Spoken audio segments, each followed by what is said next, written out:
I know currently in this like time era that young adults are growing up in, it's uncool to be Christian. Everyone's trying to deconstruct their faith and turn it into like, what did I know? Why do I know this? What's real? Like, what did my parents just shove down my throat? And I feel like all the young adults are currently trying to go through like, what is their faith? Who's Jesus? And why is this like happening? Hey, I've had really bad incidences with the church before. How can you help me go through this next? Or how are you different?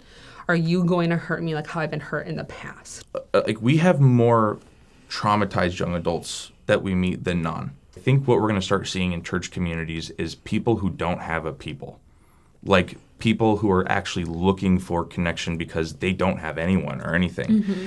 And this is where we get emotional, there is a reality that so many of the people that we see, they're just so desperate for connection. And a lot of people that have tried out multiple different churches and came like, I didn't feel welcome. They didn't welcome me when I went to the door. They didn't even remember my name or my story. And then people come to our Bible store. They're like, you remember facts about me. You remember like what job I do.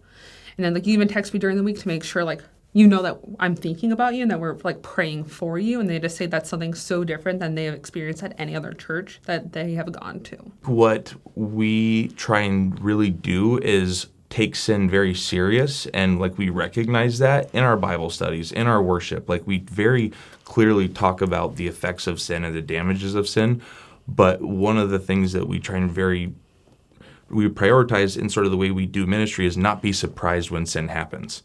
And walk graciously and lovingly with young adults when it happens, because, I think that a lot of times they've come from communities where, they sin, they mess up once, and then, that's it for them. And so for us to be able to say, we all struggle, allowing a place for them to actually experience God's grace. When you've already know you messed up, you don't need another voice in your head being like, oh, you're a failure, you suck, you're terrible. We're like, oh, hey, like, you messed up. Cool. We all make mistakes. We all fail. Now, how can we help you as leaders prevent that from happening in the future? Do you want us to do that? Like, is that an area you want us to go into? No? Cool. Let us know if you ever want us to step into that versus trying to force those roles. There is this great opportunity that we've just seen God give us over and over again to just say, you are welcome here, and like just as you are, and let's learn about Jesus together.